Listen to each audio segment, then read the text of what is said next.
She was just a struggling nurse, exhausted, broken, and fighting to survive. But when she donated her blood to save a dying man in the ER, she never imagined that he was a billionaire CEO and a single father whose secrets could change her life forever. Stay till the end of this emotional roller coaster and don't forget to subscribe for more heart-touching miracle stories.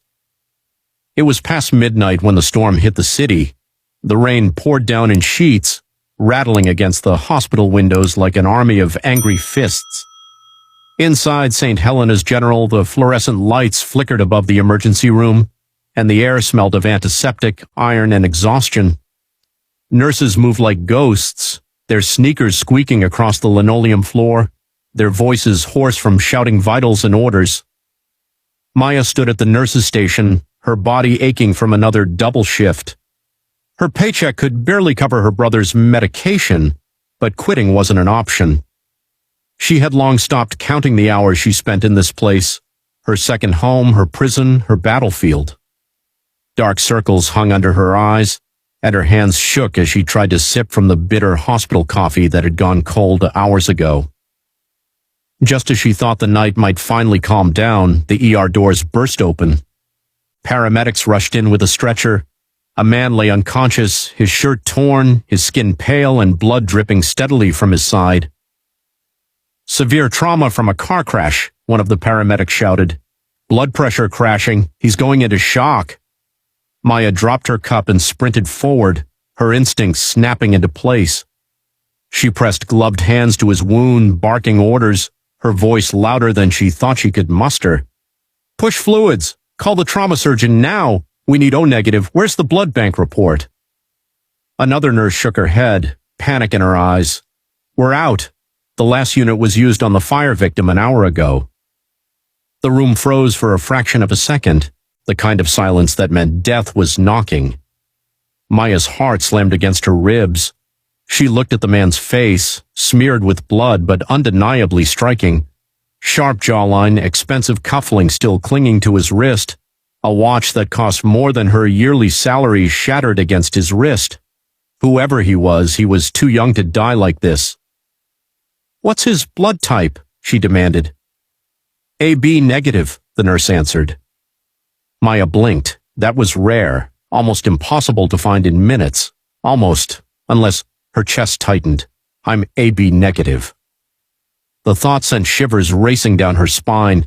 Her body was weak, her head light, but she didn't hesitate. She stripped off her gloves and shouted, "Prep me for direct donation. I'll give him mine." Gasps filled the room. "Maya, you've already worked 30 hours straight.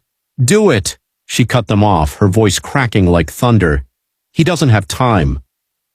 Within minutes, she was lying on a cot beside the dying man. Tubes connected them, her lifeblood flowing into his.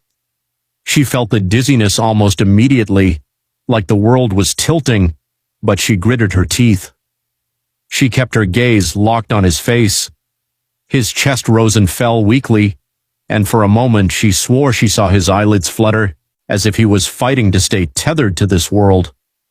Her mind wandered as the blood drained. Why was she always the one giving? Her childhood had been stolen by the accident that killed her parents. Her youth was consumed by working shifts to keep her younger brother alive. And now here she was again literally giving her life for a stranger. Minutes stretched into eternity, then suddenly the monitor beeped with a steadier rhythm. His pulse strengthened, his color returned. The trauma surgeon rushed in and took over, but the impossible had already happened. Maya had pulled him back from the edge. When the transfusion ended, Maya was pale and trembling. Another nurse helped her sit up. She tried to stand, but her knees buckled. "You need to rest," they urged. But she shook her head, her eyes still fixed on the man. She whispered, barely audible, "Live. Please, live." Hours later, after he was stabilized and wheeled into ICU, whispers began to ripple through the staff. Maya overheard them as she changed out of her blood-stained scrubs. "Do you know who that was?" "Yeah, Alexander Kane, the Alexander Kane." Maya frowned, too drained to care. "Who?" The other nurse looked at her like she'd spoken blasphemy. "He's the CEO of Kane Enterprises, billionaire, owns half the skyscrapers downtown. Why would a man like him be driving alone at night with no security?" Maya froze. She replayed the image of the shattered luxury watch, the tailored shirt, the quiet air of authority even in unconsciousness. She had given her blood, not just to a man, but to one of the most powerful men in the city. But none of it mattered to her. Money, power, fame, none of those things paid for insulin or school books. She walked out of the hospital hours later, her legs dragging, her mind fogged with exhaustion. The storm had calmed, but puddles reflected the dim city lights. She wrapped her thin cardigan around her and stepped onto the nearly empty street. Her thoughts were already drifting to her brother. She needed to check if he'd eaten, if he'd remembered his medicine. And then she felt a tug at her hand. Maya turned sharply. A small boy stood there, his big brown eyes brimming with tears. His clothes were neat but rumpled, like he'd been waiting for hours. His little fingers clutched hers desperately. "You're the nurse," he whispered, his voice trembling. "The one who saved my daddy." Maya's throat tightened. "Sweetheart, who are you?" The boy's chin quivered. "I'm Ethan Kane. Please, don't leave us. Daddy doesn't have anyone else, and now you're all we have." The world seemed to tilt again, not from blood loss this time, but from the weight of his words. Maya's breath caught in her chest. She had walked into a storm that night, but she didn't realize the real storm was just beginning. Rain had stopped by morning, but inside Maya's chest, the storm was only beginning. She could not erase the look in Ethan's eyes, the way his tiny fingers clung to her hand as though she was the last branch in a raging flood. She hadn't slept a single hour, her body still weak from the transfusion, her heart restless from the boy's words echoing over and over again. "Please, don't leave us."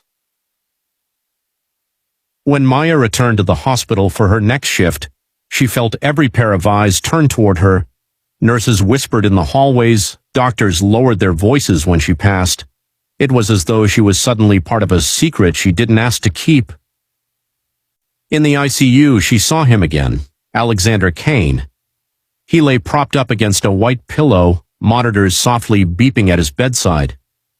His skin, once pale and clammy, had regained some color. The bandages across his ribs were fresh, his breathing steadier, but his presence was undeniable. Even in weakness, the aura of power clung to him. Maya walked in quietly to check his chart, but before she could, his eyes opened. They were startling, ice blue, sharp and penetrating, the kind of eyes that seemed to slice through every lie, every pretense. "You," he rasped, his voice hoarse but firm. Maya froze, her hand still clutching the clipboard. "You shouldn't speak. You need rest." But Alexander shook his head, never breaking eye contact. "They told me, you saved my life. You gave me your blood." His lips curved faintly, not into a smile, but something softer, something like disbelief. "Why?" Maya blinked, caught off guard by the question. Why? Because she was a nurse? Because it was her duty? Because she couldn't stand watching another person slip away when she had the power to stop it? But none of those reasons felt strong enough under the weight of his gaze. She finally whispered, "Because I could." Silence hung between them. For the first time in years, Maya felt small, not because of his wealth or power, but because she had no defense against the raw intensity in his eyes. She quickly turned back to the chart, scribbling notes to avoid his stare. From the corner of her vision, she saw movement, a little figure rushing into the room. Ethan. The boy didn't hesitate. He climbed onto the bed and nestled against his father's side. Alexander winced at the pressure on his ribs, but wrapped a protective arm around him anyway. "Daddy," Ethan whispered, his small voice trembling. "She's the one I told you about, the nurse. She saved you. Mommy must have sent her." Maya's heart clenched. She wanted to correct him, to explain she was no angel sent from heaven, only a tired woman doing her job. But the way Ethan looked at her, With that fragile hope only a child carried, she couldn't. Alexander studied her again, something unspoken flickering across his face. Pain, gratitude, suspicion, a storm of emotions he didn't allow anyone else to see. Finally, he said, "My son is right about one thing. I owe you more than I can ever repay." Maya shook her head quickly. "No, you don't owe me anything. I only did what any nurse would have done." But his eyes darkened. "No, you risked yourself, and that's not something I forget." The conversation left her shaken. She tried to bury herself in routine, but Alexander Kane wasn't someone who could be ignored. Every day, Ethan ran to her when she arrived, holding her hand, asking if she could sit with them. And every day, Alexander's gaze followed her, silent but heavy, as though he was trying to decipher her soul. Then came the first letter. Maya found it slipped under her hostel room door late one night. A plain white envelope with no name, no handwriting, only typed words that sent shivers down her spine. "Stay away from Kane if you value your life." Her hands trembled as she read it again and again. Who would send this? Why would anyone care about her, a nobody nurse? Unless it was connected to Alexander. The next day, she tried to distance herself. She kept her interactions with Ethan short, avoided Alexander's gaze, focused only on her charts and vitals. But Ethan noticed. His big brown eyes followed her with confusion. "Why are you being different?" he asked one evening. "Did I do something wrong?" Her throat tightened. She crouched to his level, brushing his hair back gently. "No, sweetheart, you did nothing wrong. Sometimes grown-ups just need to be careful." But the child only shook his head stubbornly. "Mommy used to say, the people who come into our lives at the hardest times are gifts. You're a gift nurse, Maya. Please don't go." The words cracked something inside her. She had spent so long being strong, so long carrying burdens alone. And now here was this little boy who had lost his mother and almost his father, telling her she was a gift. Tears burned her eyes, but she blinked them back. That night, as she prepared to leave the hospital, she heard her name. Maya. She turned. Alexander stood in the hallway, leaning slightly on a cane the doctors had given him. His expression was unreadable, but his voice was low, urgent. "Come with me, I need to talk." She hesitated. "Mr. Kane." "Alexander," he corrected firmly. "Just Alexander." He led her into a quiet consultation room, closed the door, and locked it. His movements were sharp, deliberate, the way a man acted when every second mattered. "There's something you need to know," he said, his voice dropping to a whisper. "That crash wasn't an accident." Maya's breath caught. "What?" He looked directly at her, his jaw tightening. "Someone tried to kill me, and now because you saved me, they won't stop at me. They'll come for you too." Her blood ran cold. The letter, the warning, it all made sense. "I don't understand," she whispered. "Why? Why would anyone want you dead?" His eyes flickered with shadows, pain buried deep behind his icy exterior. "Because I have enemies, too many. In business, in politics, even closer than you'd think. And saving me has pulled you into their line of fire." Maya's knees went weak. The room spun. She had spent her whole life fighting battles she never chose, carrying burdens she never asked for. And now, once again, fate had chosen her, this time throwing her into the crosshairs of something far darker than poverty or exhaustion. She met his gaze, fear tightening in her chest. "What do you want me to do?" His reply was soft, almost broken. "Stay alive, for Ethan, for me." Before Maya could respond, his phone buzzed violently on the table. He answered, his face hardening with every word he heard. Then he froze, his knuckles whitening around the phone. When he hung up, his voice was nothing but steel. "They know about you, Maya. They said if you don't walk away from me, you'll be next." The silence that followed was deafening. Maya's pulse thundered in her ears. Walk away? Leave Ethan, the boy who clung to her like she was his last lifeline. Leave Alexander, the man whose life she had poured her blood into saving. Could she? Her lips trembled as she whispered, "What if I can't?" Alexander's gaze softened, but behind it fear flickered, the fear of a man who had already lost too much. Maya couldn't sleep that night. Alexander's words replayed in her mind like broken glass, cutting through every breath. "They know about you, Maya. They said if you don't walk away from me, you'll be next." She sat on her narrow hostel bed, her brother's soft breathing echoing in the room. The single bulb flickered overhead, casting restless shadows.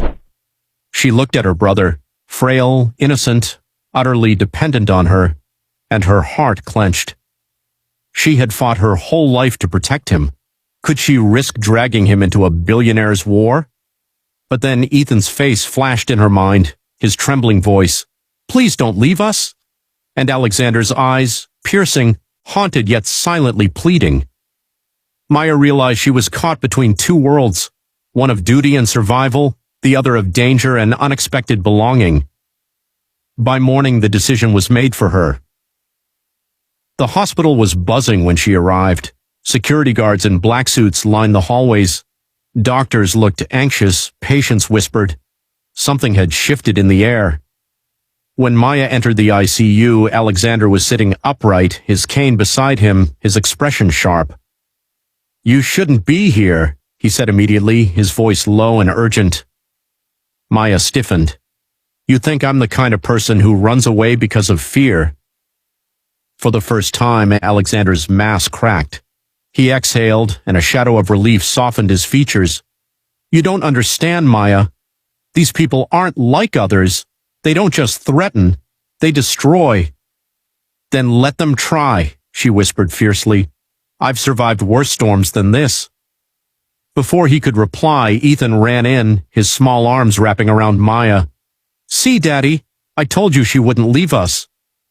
Alexander closed his eyes. His son's innocence was both his greatest strength and his deepest wound. That evening, he made the decision. He moved Maya and her brother into a safe house guarded by his most trusted men. It was a secluded estate outside the city, surrounded by tall pines and silence. For the first time in years, Maya slept without the hum of hospital machines in her ears. Days passed in uneasy calm. Ethan grew more attached to her, following her everywhere, asking her to read bedtime stories, insisting she sit beside him at every meal. Alexander watched quietly, his icy demeanor melting whenever his son laughed in Maya's presence. One night, as rain pattered against the windows, Alexander found Maya on the porch. She was staring into the dark forest, lost in thought. "You're not like anyone I've ever met," he said softly. She turned, startled. "I'm just a nurse."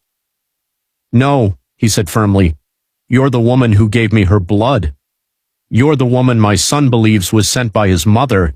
And you're the woman who makes me believe in something I thought I buried with my wife." The confession hung in the air. Maya's heart pounded. She should have walked away.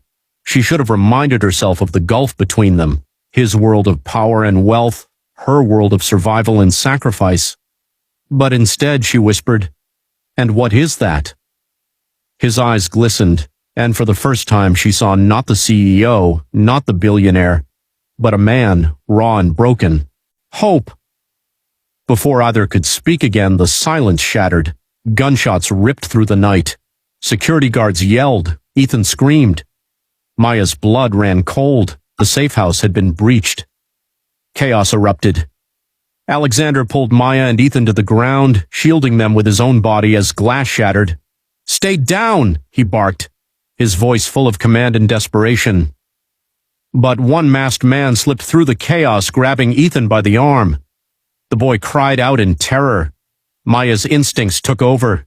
Without thinking, she lunged forward, slamming a heavy lamp into the attacker's head. The man stumbled, dropping Ethan. She grabbed the boy, clutching him tightly to her chest. Alexander, fueled by rage, struck down another assailant with his cane, his old strength burning back to life. His guards finally overpowered the rest, dragging the intruders away. When silence returned, the safe house was in ruins. Maya sat trembling, Ethan sobbing against her shoulder. Alexander knelt before them, his chest heaving. "They wanted Ethan," Maya whispered in horror. Alexander nodded grimly. "They thought hurting him would break me." His voice cracked, and he looked at Maya with raw gratitude. "But you saved my son." The next day, Alexander revealed the truth.